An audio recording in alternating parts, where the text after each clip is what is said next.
बिस्मिल्लाहिर्रहमानिर्रहीम। अस्सलाम वालेकुम। आज हम डिस्कस करेंगे स्विच स्टेटमेंट इन जावा।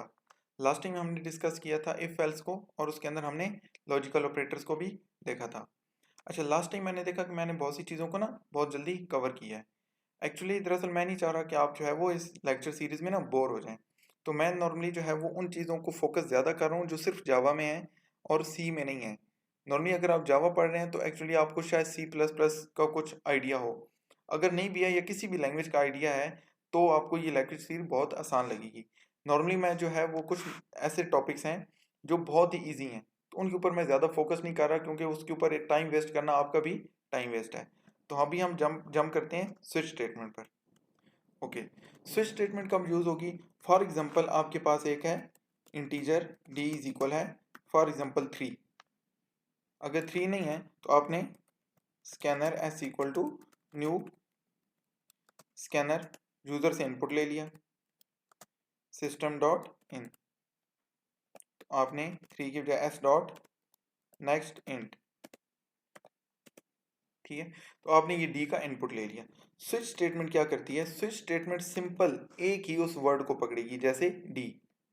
इस डी को हमने पकड़ लिया, यानी कि अगर ये डी, अब इसके ऊपर हम केसेस लगाएंगे, इसके ऊपर डिसीजन लगाएंगे। अगर डी में फलां है फलां है फलां है तो ये कर दो, ये है तो ये कर दो। सिमिलरली इसी तरह के बहुत ज़्यादा डिसीजन आप लगा सकते हैं। यानी डी क्या चीज़ है? हम कहते हैं अगर क्या हो, केस वन, अगर वन हो देन क्या करो, S out Monday and break. तो आपने हर केस के साथ ब्रेक लगाना है। सिमिलरली क्या होगा, case two colon, case two में आपने क्या कर देना है, केस टू में हमने ट्यूसडे। एंड सेम अगर सी प्लस प्लस आपको आती है या कोई भी लैंग्वेज, उसके अंदर जो कॉन्सेप्ट यूज होता है वही यहाँ यूज होगा। S out what, Wednesday. Similarly यहाँ पे मैंने केस 7 बना दिए हैं 7 डेज के लिए, केस 7।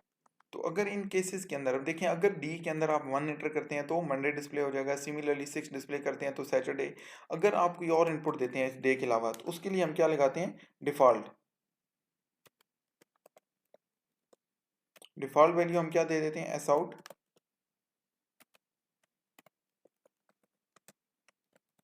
Wrong input. तो आपने सिंपल ये डिस्प्ले कर दिया। अब मैं इसको रन करता हूँ। देखिए मैं इसके अंदर फॉर एग्जांपल 4 दे देता हूँ, 4 किया तो थर्सडे आ गया। लेकिन फिर मैं रन करता हूँ, अब मैं दे देता हूँ 11, 11 किया तो रॉन्ग इनपुट। सिमिलरली देखिए अगर मैं यहाँ पे ब्रेक हटा देता हूँ, 6 के साथ मैंने ब्रेक हटा दिया। अब मैं इसको दोबारा रन करता हूँ। रन करने पर मैं अब नीचे आता हूँ, इनपुट दे देता हूँ 6, यानी केस मैं 6 एंटर करता हूँ और एंटर करता हूँ तो देखें 6 के साथ जो था सैटरडे एंड संडे दोनों डिस्प्ले हो गए हैं। इसलिए आपने यहाँ पे ब्रेक करना है ताकि उस केस को नेक्स्ट वो डील करें। तो ब्रेक अगर आप भूल गए हैं तो वो दोनों केसेस को एक ही केस ले लेगा। इसी तरह इस केस में आप मल्टीपल स्टेटमेंट भी लिख सकते हैं। जब तक अनटिल अनलेस आप ब्रेक नहीं लिखेंगे तब तक वो समझेगा कि सेम केस चल रहा है। तो जैसे ही ब्रेक आएगा वो ये समझेगा यहाँ पे केस जो है वो एंड हो गया। सिमिलरली यहाँ पे आप कंडीशंस भी लगा सकते हैं। अगर आपने इफ कंडीशन लगानी है ना, if for example 2 greater than 3, then जो है वो यहाँ पे आप एस आउट कर लें, या जो भी हमने जो है वो किस के जो है इस कंडीशनल स्टेटमेंट पढ़ी थी उसके अकॉर्डिंग आप यहाँ पे कंडीशंस भी लगा सकते हैं। केसेस के अंदर कंडीशन लगा सकते हैं, इवन इफ कंडीशन के अंदर केस लगे स्विच स्टेटमेंट पूरी लगा सकते हैं। तो ये सारे कंपेटेबल हैं। आप जो है अभी हम आगे लूप पढ़ेंगे तो लूप के अंदर आप इफ लगा सकते हैं, इवन स्विच लगा सकते हैं, स्विच के अंदर लूप लगा सकते हैं, एक केस के अंदर मल्टीपल नेस्टेड इफ लगा सकते हैं। लेकिन ये सारी चीज़ें डिपेंड कर रही होती हैं आपके सिनेरियो पे, आपका प्रोजेक्ट क्या है, आपकी रिक्वायरमेंट क्या है।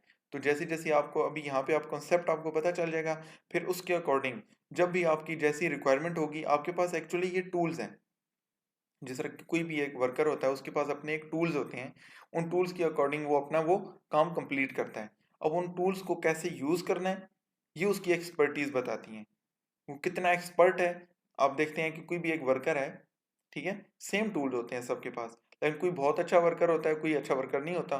क्यों? क्योंकि उसको ज़्यादा एक्सपर्टीज होती है कि इन टूल्स को मैंने कैसे यूज़ करना है। सिमिलरली एक अच्छा प्रोग्रामर जो होगा उसको प्रॉब्लम के अकॉर्डिंग पता चल जाएगा कि यहाँ पे मैंने कौन से टूल्स चूज करने हैं। तो ये सिंपल टूल्स हैं, यहाँ पे मैं आपको वर्किंग बता सकता हूँ कि इन टूल्स की वर्किंग क्या है। फिर उसके अकॉर्डिंग जैसे ही आपके पास कोई प्रॉब्लम आता है, तो उस प्रॉब्लम को सॉल्व करने के लिए इन टूल्स को कैसे यूज करना है, ये आपकी प्रैक्टिस आपको बताएगी। आपने इसकी बेस्ट प्रैक्टिस आप करें, बहुत ज़्यादा प्रैक्टिस करें ताकि आपको ये सारी चीज़ें क्लियर हो जाएँ।